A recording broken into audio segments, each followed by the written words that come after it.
आज की इस कक्षा में मैं आपको बताऊंगा कि हम लोग जब संस्कृत लिखते हैं तो हमें ये संशय हमेशा बनी रहती है कि भैया रामायण का अर्थ क्या होगा या रामायण का अर्थ क्या होगा और इसका प्रयोग कैसे करते हैं। तो आज मैं आपको इस चीजों पे एक बहुत ही महत्वपूर्ण ये वीडियो लेके आया हूं, तो हम लोग बड़े ध्यान से देखेंगे। देखिए, जो विभक्ति होती है संस्कृत भाषा में उसी को अंग्रेजी भाषा में प्रीपोजिशंस के द्वारा प्रस्तुत करते हैं और हिंदी में कारक चिन्हों के माध्यम से प्रस्तुत करते हैं। और आज ये इस वीडियो के बाद आपको शब्द रूप एवं उसके अर्थ बहुत अच्छे से समझ में आ जाएंगे। तो सबसे पहले हम समझते हैं कि इसका अभ्यास कैसे करना है। तो देखिए, मैं आज बात कर रहा हूं अभ्यास पे, तो हम अभ्यास पे ध्यान देंगे क्योंकि आज की इस वीडियो के बाद हमारी प्रथमा विभक्ति से लेकर सप्तमी विभक्ति एवं संबोधन तक सब कुछ स्पष्ट हो जाएगा। इसको मैं दो भागों में लेकर आया हूं, तो हम लोग ध्यान से देखेंगे। सर्वप्रथम ये प्रस्तुत करता हूं मैं कि कारक के भेद क्या होते हैं। हिंदी, संस्कृत तथा अन्य प्राचीन भारतीय भाषाओं में कारक के 7 भेद मिलते हैं, कहीं 8 भेद होते हैं, जो विभक्ति चिन्ह सहित निम्न प्रकार से होते हैं। तो यहाँ ये देखते हैं कौन कौन से भेद होते हैं, क्या क्या होते हैं। देखिए, जैसे आपको यहाँ पता लग रहा है, मैं आपको बता देता हूँ। जैसे कि हम देखते हैं प्राय प्रथमा विभक्ति संस्कृत में हम लोग प्रयोग करते हैं। प्रथमा विभक्ति का हिंदी में किस तरीके से प्रयोग करते हैं? प्रथमा विभक्ति को ही हिंदी में कर्ता कारक है और इसका चिन्ह ने प्रयोग होता है और इसी को अंग्रेजी भाषाओं में हम लोग सब्जेक्ट कहते हैं। काम और इसका अर्थ होता है काम करने वाला। द्वितीय विभक्ति को ही हम लोग कर्म कारक कहते हैं और कर्म कारक का चिन्ह है को, और को के लिए अंग्रेजी भाषा में ऑब्जेक्ट का भी प्रयोग करते हैं और इसको हम लोग सामान्य तौर पर इसका अर्थ समझ सकते हैं जिस पर काम का प्रभाव पड़ता है। हम इसी में जैसे कि मान लो मैं खाता हूं, खा रहा हूं तो उसका किस पर प्रभाव पड़ा? आम पर, तो आम ऑब्जेक्ट हो गया। तृतीय विभक्ति को ही हम लोग करण कारक कहते हैं। ये करण कारक क्या है? करण कारक के लिए हम लोग हिंदी भाषा में से कारक चिन्ह का प्रयोग करते हैं, के साथ का प्रयोग करते हैं या के द्वारा का प्रयोग करते हैं। इसी का अंग्रेजी भाषाओं में हम लोग बाई एवं विद का प्रयोग करते हैं, अर्थात जिसके द्वारा कर्ता काम करता है। इसका अर्थ आपको आगे के अभ्यासों में स्पष्टता से बताऊंगा, बस यहाँ सामान्य समझते हैं हम लोग। चतुर्थी विभक्ति को ही हम लोग संप्रदान कहते हैं। संप्रदान के लिए हम लोग के लिए कारक चिन्ह का प्रयोग करते हैं और उसको अंग्रेजी भाषा में फॉर भी कहते हैं, अर्थात जिसके लिए क्रिया की जाए। और संस्कृत में भी रामायण शब्द का प्रयोग होता है पुल्लिंग मान्यता। पंचमी अपादान, इसका भी चिन्ह से होता है परंतु अलग होने के अर्थ में होता है और इसको हम लोग अंग्रेजी भाषा में फ्रॉम कहते हैं, जिससे अलगाव हो। षष्ठी संबंध कारक कहते हैं। का, के, की, रा, रे, री इत्यादि चिन्हों का प्रयोग हम लोग करते हैं षष्ठी विभक्ति में और इसका कारक इसको अंग्रेजी भाषा में ऑफ भी कहते हैं। अन्य पदों से संबंध करने के लिए से संबंध कारक। अधिकरण के लिए सप्तमी विभक्ति में को ही हम लोग अधिकरण कारक कहते हैं। इसके लिए में और पर कारक चिन्हों का प्रयोग होता है और अंग्रेजी भाषाओं इन एंड ऑन का प्रयोग करते हैं। और संबोधन, संबोधन को हम लोग हे, अरे, भो संबोधन कारक होता है और इसको भी प्राय विभक्ति नहीं होती, इसको भी प्राय संबोधन ही कहते हैं हम लोग। इस आधार पे संस्कृत में प्राय 7 विभक्ति होती है।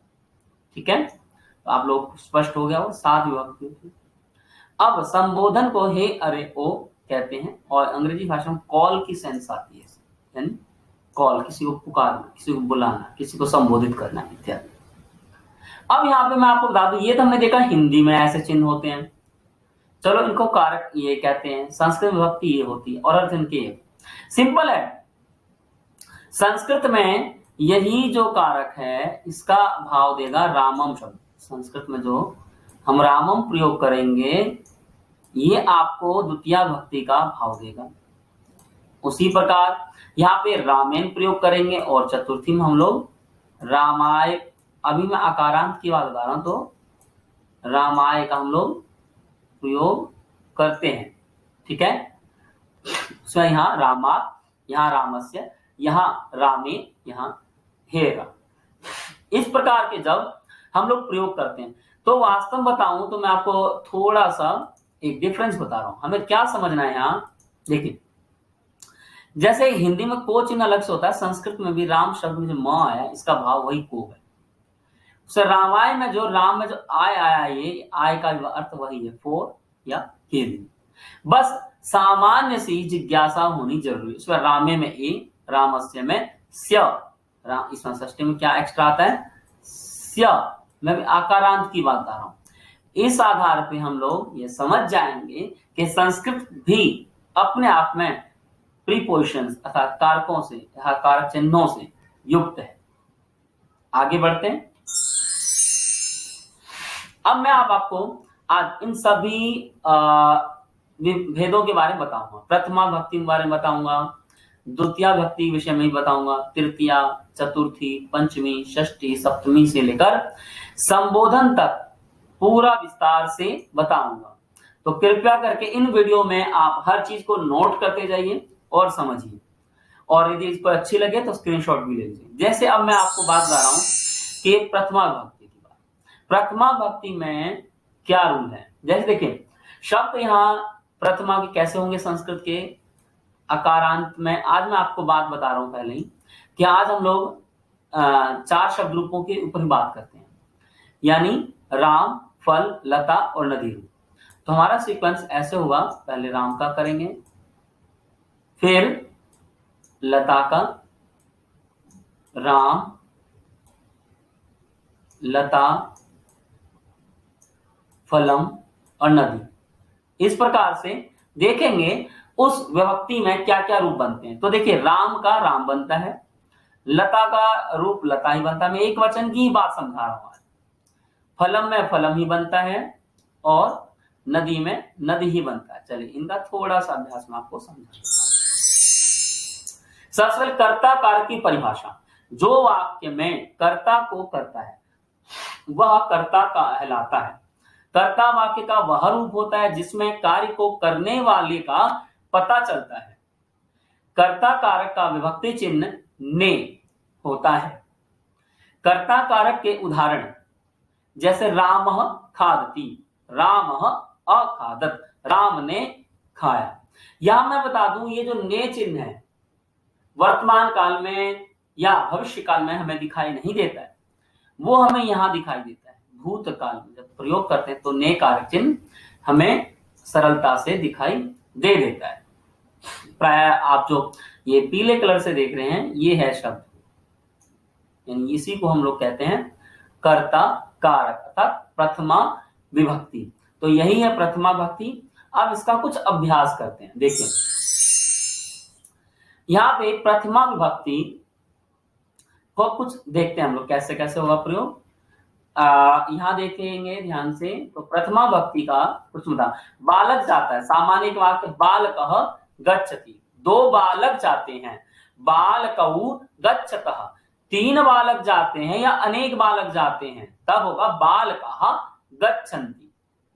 तो हमने देखा यहाँ पे सामान्य प्रयोग, यानी इस प्रकार से हम लोग प्रयोग को समझ सकते हैं।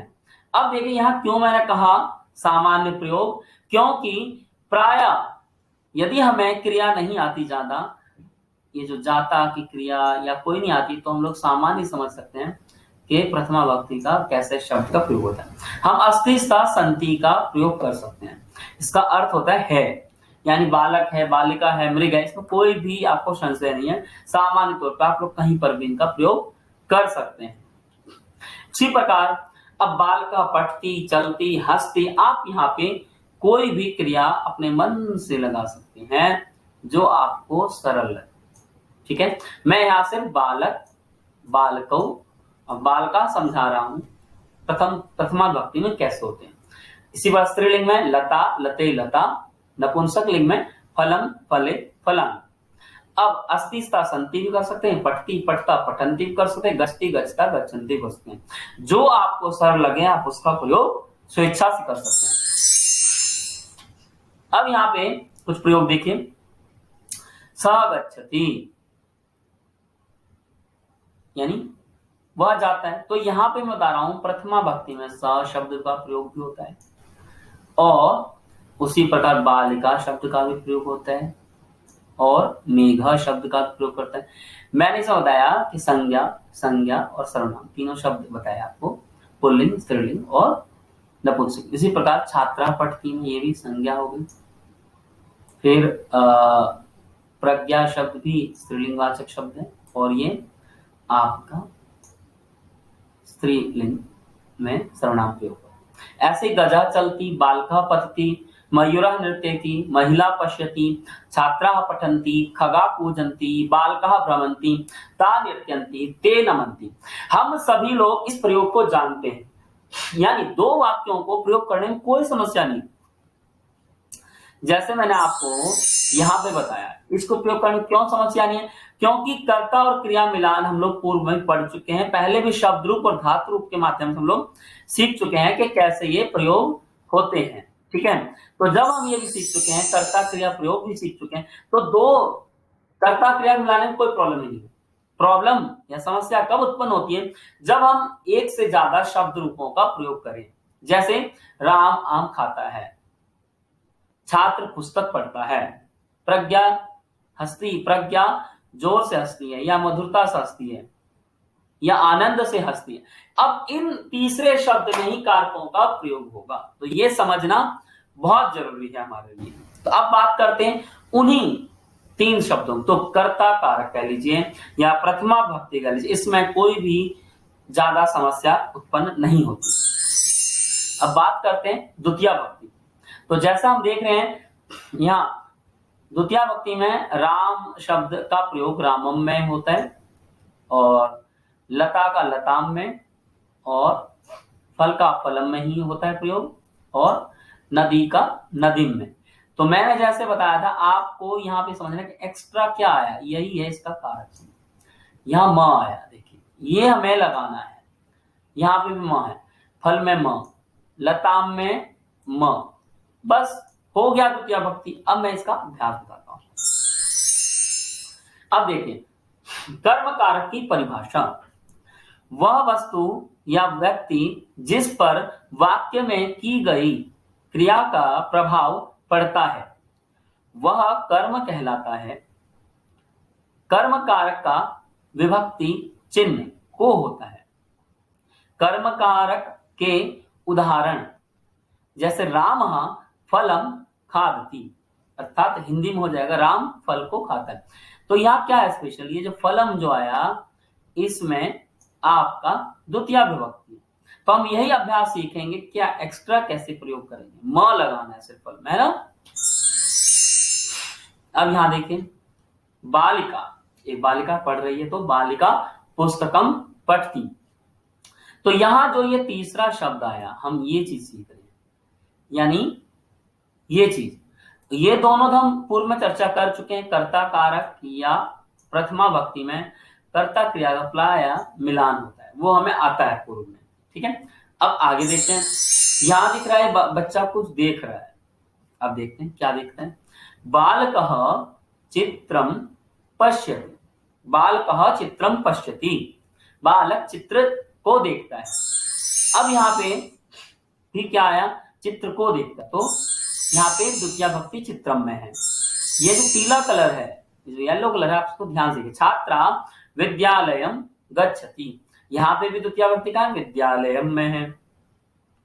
ठीक है, अब यहाँ पे देखते हैं कुछ अभ्यास। अब मैंने यहाँ पुल्लिंग शब्द दे दिया आपको, कार्यालय, वित्त कोश, प्रकोष्ठ, विद्यालय, आपना, पुस्तकालय। इसको कैसे करेंगे, बहुत ही सरल तरीका है करने का।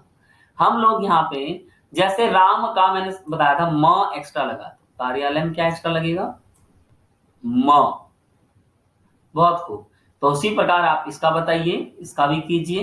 इसमें क्या लगेगा, क्योंकि ये सारे राम शब्द की तरफ चलेंगे, क्योंकि सारे शब्द पुल्लिंग है, आपको पता है ना, राम, लता, फलम। तो इस प्रकार से हम अभ्यास करें। तो क्या लगाना है हमें, आप सोचिए, यहाँ एक्स्ट्रा शब्द, एक्स्ट्रा एक वर्ण लगेगा और हमें द्वितीय भक्ति का अभ्यास पूरी तरीके से आ जाएगा। तो क्या होगा, सुरेशः कार्यालयं गच्छति, सुरेशः वित्तकोशं गच्छति, सुरेशः प्रकोष्ठं गच्छति, सुरेशः विद्यालयः विद्यालयं गच्छति, सुरेशः आपणं गच्छति, सुरेशः पुस्तकालयं गच्छति। बहुत सरल है, सिर्फ हमें ये प्रयोग करना है कि भाई हमें म लगाना है। तो बेटा जब म कैसे लगा दिया, हमने सब में म लगा दिया तो हमारा ये रूप बन गया। तो पहले का अर्थ क्या निकालेंगे, अनुवाद भी कर सकते हैं, बहुत सरल है। सुरेश कार्यालय जाता है, गच्छति जब भी हो तो द्वितीय भक्ति का प्रयोग भी आता है। अब ऐसे ही प्रकोष्ठ जाता है, विद्यालय में जाता है। अब आपणम में दुकान जाता है सुरेश, और पुस्तकालय। यहाँ आप एक स्टार डाल के लिख लीजिए, जब भी गच्छति शब्द उसके निकट में प्रायः द्वितीय भक्ति होती है, तो गच्छति के साथ आप द्वितीय भक्ति प्रयोग करेंगे।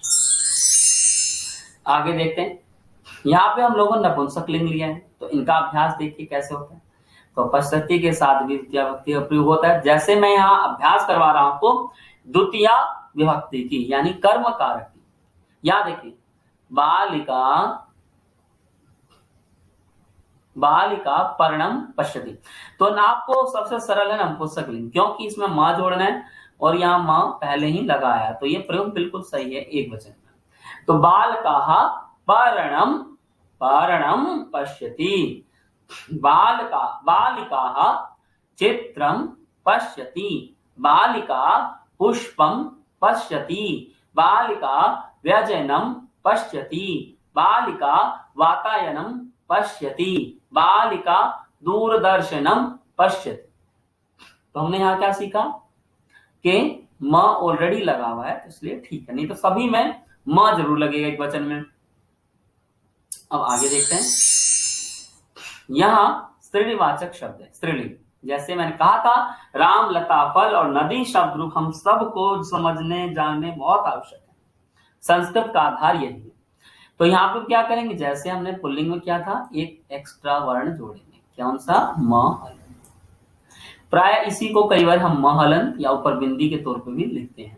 क्या हो जाएगा, लता गीता को पढ़ती है, तो गीता कथा कथाम, सभी में म जोड़ेंगे, तो क्या हो जाएगा, लता गीताम पठती, लता कथाम पठती, लता संगीताम पठती, लता पत्रिकाम पठती, लता कविताम पठती, लता सूचनाम पठती।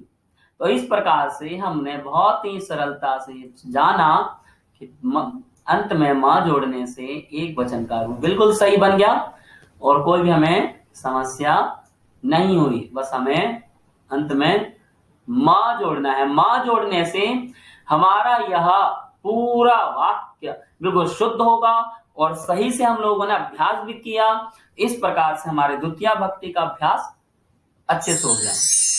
अब और करते हैं, अब यहाँ पे ई वाला है, यानी बिल्कुल नदी शब्द रूप, तो नदी का क्या हो जाएगा, देखिए द्वितीय भक्ति में कोई भी समस्या ही नहीं है, इसमें भी आप मां ही लगाएंगे, तो क्या हो जाएगा, तर्जनी, जैसे पीछे अभ्यास किया, तर्जनी मार्जनीम, अंकणीम, कर्तरी, तो नैतिक अर्थ है ले जाता है। तो बालकः मार्जनीम नयति, बालकः अंकनीम नयति, बालकः कर्तरीम नयति, बालकः अष्टाध्यायीम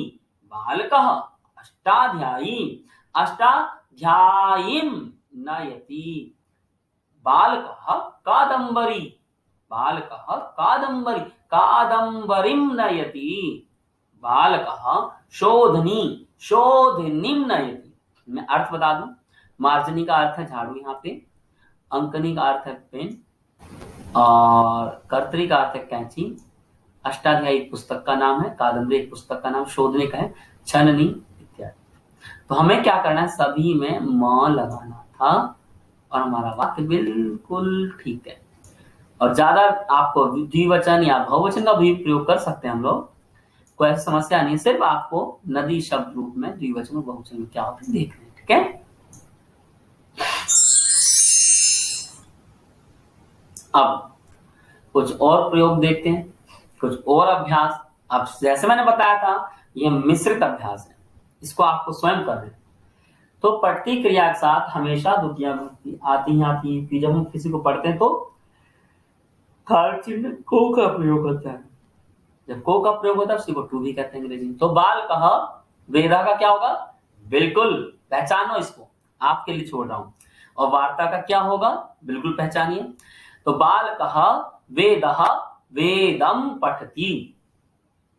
श्लोका का क्या होगा, पहचानो पहचानो, श्लोका का हो जाएगा श्लोकम। श्लोका का क्या होगा, श्लोकम, यानी विसर्ग हट के म लग जाएगा। बिल्कुल सही पहचाना। इसमें बताइए मंत्र में, तो बाल कहा मंत्र मंत्रम पठति, पाठ पाठम, कथा कथाम, कथा कथाम, वार्ता वार्ताम, कविता कविताम, पत्रिका पत्रिकाम, काव्यम काव्यम, शास्त्रम शास्त्रम, क्योंकि नपुंसकलिंग में म रहता ही रहता है ना, फलम फले फलानी, फलम फले फलानी। तो स्त्रीलिंग और पुल्लिंग में म लगाने से हमारे एक वचन के बिल्कुल रूप बन गए और अर्थ भी निकल रहा है। बालक वेद को पढ़ता है, बालक श्लोक को पढ़ता है, बालक मंत्र को पढ़ता है, बालक पाठ को पढ़ता है, बालक कथा को पढ़ता है। तो मेरे सभी संस्कृत प्रेमियों, मैं आपको इसके माध्यम से ये जरूर बता दूंगा, इस कक्षा का महत्व है कि आप सरल से सरल छोटे छोटे वाक्य बोलना सीख लीजिए, लिखना सीख लीजिए बहुत सरलता से। आगे देखते हैं। अब यहाँ पे एक और कुछ अभ्यास है, ददाती। जब ददाती हो तो सामान्य जब प्रयोग है, कोई हम वस्तु दे रहे हैं तो उसमें द्वितीय विभक्ति होगा। तो माता दंतकुर्चः, दंतकुर्चः क्या आपको इन शब्दों के अर्थ पता है, बिल्कुल पता होंगे। काव्यम का काव्य, कविता का कविता, वार्ता का बातचीत, पत्रिका का न्यूज़पेपर और शास्त्रम का शास्त्र। यहाँ पे भी देख लेते हैं कुछ शब्द जो आए। दंतकुर्चा होता है जो जिससे हम दांत धोते हैं, सुबह दांत धोने को दंतकुर्चा कहते हैं। गिलास को चस्का कहते हैं, चम्मच को चमचा, प्रंचा को पोछे वाला वस्त्र, थालिका को थाली कहते हैं, पेटिका को पेटी, घटी को घड़ी, कूपी को बोतल, वस्त्रम को कहते हैं हम लोग कपड़े, अन्नम को अनाज। अब यहाँ पे देखते हैं वैसे ही प्रयोग हुआ। तो जैसे द्वितीय विभक्ति की बात हो रही है तो वहां पे क्या लग रहा है, पहचानो। जी हाँ, बिल्कुल सही पहचान है। यानी यहाँ पे भी हम लोग म लगाएंगे तो हमारे ठीक हो जाएगा। तो हमने दंत कुर्चक क्या बनाना है, दंत कुर्चम। इसका अर्थ क्या हो, माँ दंत कुर्च मतलब ब्रश दे रही है या देती है, गिलास देती है। तो माता दंत कुर्च दंत कुर्चम ददाती। समय का भी अभाव है और हमें समझना भी जल्दी है, इसलिए मैं अभ्यास आपके लिए छोड़ देता हूं। चषकः चषकम, चमशः चमशम, प्रौंछः प्रौंछम, स्थालिका स्थालिकाम, पेटिका पेटिकाम, घटी घटिम, कूपी कूपिम, वस्त्रम वस्त्रम, अन्नम अन्नम। तो आगे बढ़ते हैं। जानामि, इस क्रिया के साथ भी प्रयोग यही होता है। तो जैसे मैंने यहाँ जानामि लिया है, आपको पता है ये उत्तम पुरुष का एक वचन है, तो हम यहाँ के स्थान पे ती भी लगा सकते हैं। प्रथम पुरुष में प्रयोग करें तो तब क्या हो जाएगा, राम जानता है, विद्वान जानता है, महिला जानती है, पुरुष जानता है ना। और बाकी आमी है तो क्या करेंगे, अहम जानामि, मैं जानता हूं, है ना। तो अब जो आप जानते हैं तो लघु लघु वाक्य आप कैसे बोलेंगे संस्कृत में, इसके माध्यम से मैं वह भी बता रहा हूं। तो मार्ग का मार्गम, श्लोका का श्लोकम। यह जैसे मैं अपने एक वाक्य बोल रहा हूं, अहम श्लोकम जानामि, मैं श्लोक जानता हूं। आप भारतीय जानते हैं तो आप क्या बोलिएगा, खुद बनाइए। कथा है तो कथाम, भगनी का क्या होगा, सोचिए। गीतम का क्या होगा, सोचना है। अब मार्गा का सोचना है आपको। ये अभ्यास आपके खुद के लिए है। अब यहाँ भागिनी किसके अनुसार है? नदी के अनुसार। तो क्या हो जाएगा? एक माह एक्स्ट्रा लगेगा, तो भागिनीम बिल्कुल सही।